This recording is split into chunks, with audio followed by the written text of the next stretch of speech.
जयपुर का दिल कहे जाने वाले सिविल लाइन विधानसभा क्षेत्र से जीत हासिल करना बहुत बड़ी बात है, वो भी काफ़ी मतों के अंतर से। मेरे साथ बैठे हैं नवनिर्वाचित विधायक गोपाल शर्मा जी, आपको बहुत बहुत बधाई हो।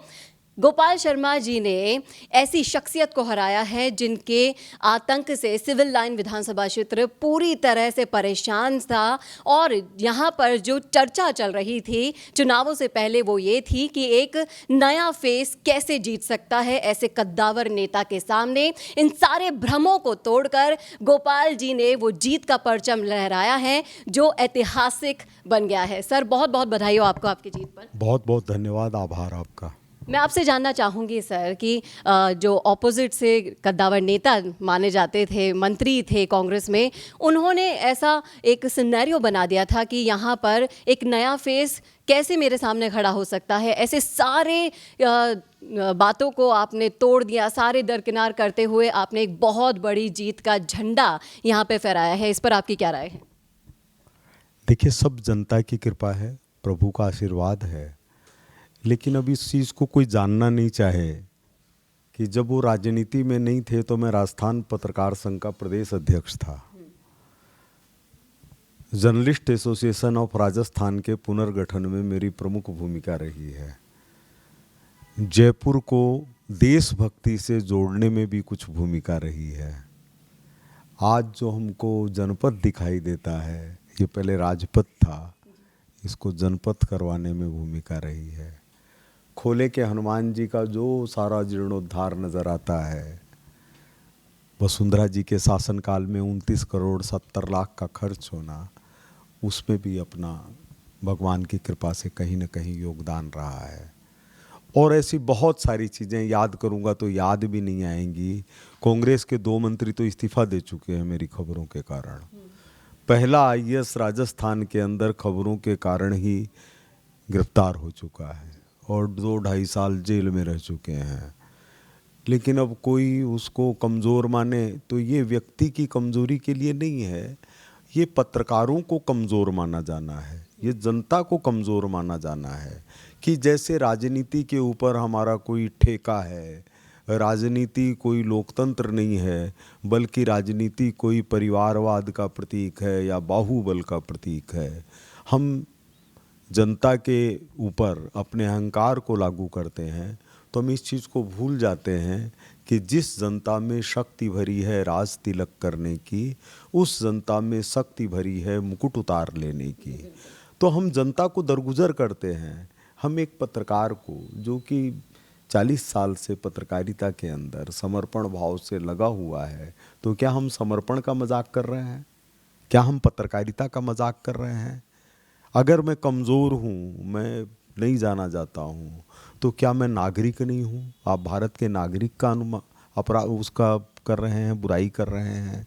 क्या मेरे पास में चुनाव में खड़े होने की प्राथमिक योग्यता नहीं है? आप उस अधिकार का हनन कर रहे हैं।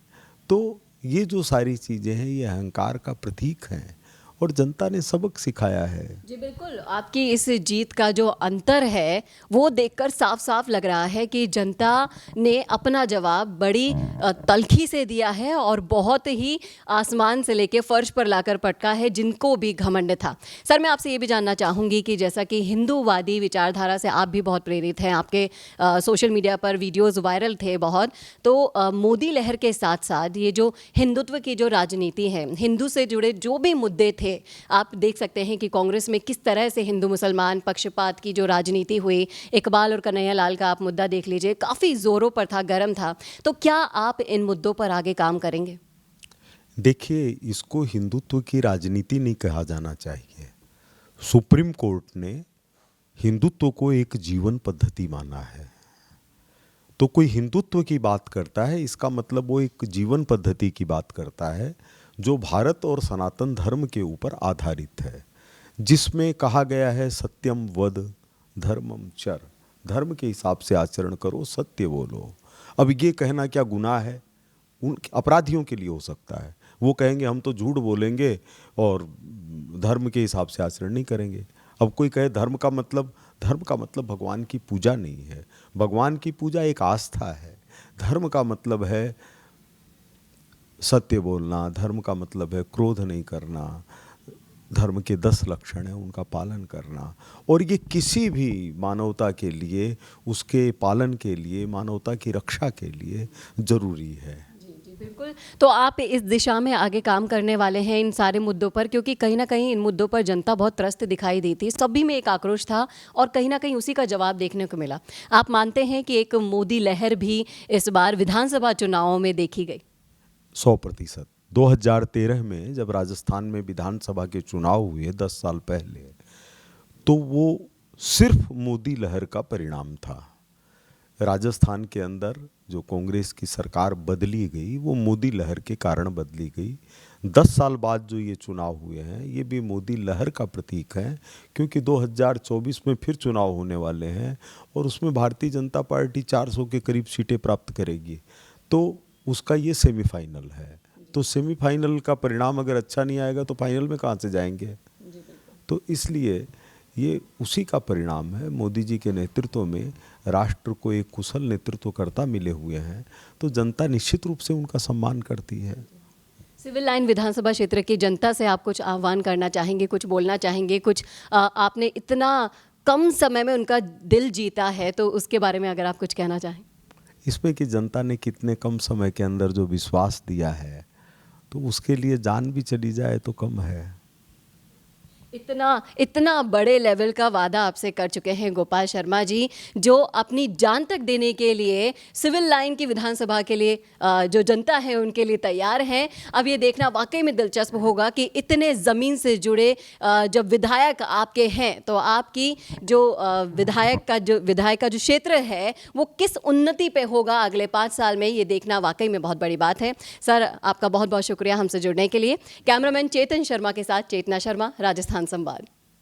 कौन देखता है अब टीवी? टीवी पर आपको कितनों ने देखा, ये कैसे पता चलेगा? घर घर इंटरनेट पहुंचने के बाद अब सब कुछ है डिजिटल। आपका वीडियो कितनों ने देखा ये हर पल आपको पता चलेगा, इसलिए डिजिटल मीडिया में बनाइए अपनी पहचान। 4.5 करोड़ से ज्यादा व्यूज और 3,27,000 से ज्यादा सब्सक्राइबर वाले राजस्थान के चैनल राजस्थान संवाद पर करवाइए कवरेज। ज्यादा जानकारी के लिए व्हाट्सएप करें 7339900549 पर।